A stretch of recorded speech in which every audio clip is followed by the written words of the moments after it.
What's up, Comic Book Nation? BD here with your recap to the rescue, breaking down everything you might have missed in Shazam, including some major comics moments, set up for Dwayne Johnson's Black Adam movie, and what exactly that post-credit scene means. The movie starts out with a trip to the Rock of Eternity, where the Wizard is seeking a champion for his powers to contain the 7 deadly sins. Worth noting, the Wizard is played by Djimon Hounsou, who also appeared in Aquaman as the Fisherman King and Captain Marvel as Karath the Pursuer just about a month ago. Is that even allowed? How is that allowed? Can I get a job in one of these comic book movies?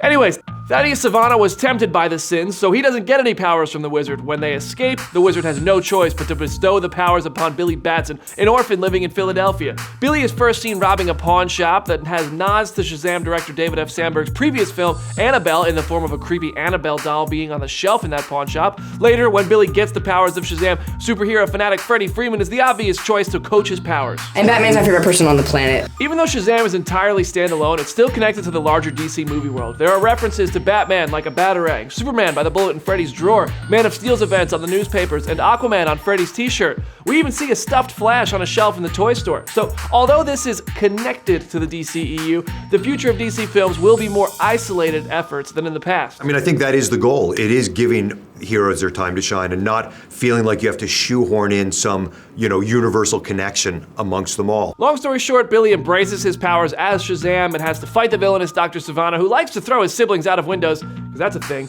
They have it out on a giant piano, which is a nice reference to Big, a movie very similar to this one. And along the way, there are a lot of tigers, like the one on Billy's backpack or the giant stuffed animals at the fair. This is a reference to Talkie Tawny from DC Comics, a friend of Shazam's back when he was still called Captain Marvel. Defeating Sivana and the 7 deadly sins on his own was never going to be an option, so Billy realizes that the orphans he's been living with are actually his family, and they all get the powers of Shazam.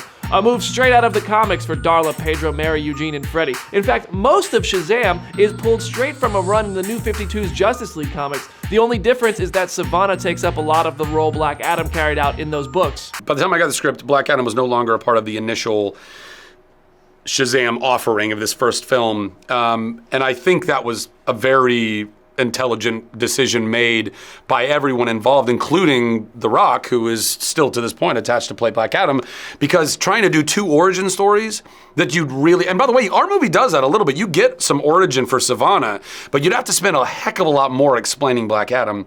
The plan is to have The Rock play Black Adam in his own movie before he comes face to face with Zachary Levi's Shazam, but that doesn't mean his character wasn't in this movie already. Early on, the Wizard at the Rock of Eternity explained the 7 deadly sins to Billy using some glowy lights to show him what happened to ancient Egypt.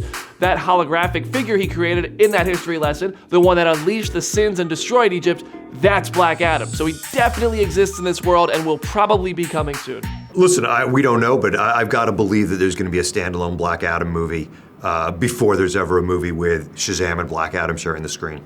So besides Black Adam and Sivana, everyone in Shazam lives happily ever after, including the foster dad played by Cooper Andrews, who the Walking Dead fans in the audience were like, Jerry! There is a tease for the Shazam sequel, which David F. Sandberg will be back to direct. In the post-credit scene, we get a look at Mr. Mind, this talking caterpillar from the comics. He's a supervillain and leader of the Monster Society of Evil, so those crocodile men we saw earlier through the Monsters Inc. looking doors might actually be a factor in that sequel. Other characters we might see there? Black Adam, Dummy, Mr. Who, Niola, the Mighty, and Romulus. What Easter eggs and references did you catch in Shazam? What do you want to see in the sequel? Leave your thoughts in the comment section or send them my way on social media @BrandonDavisBD. And stay tuned to Comicbook.com/DC for more intel.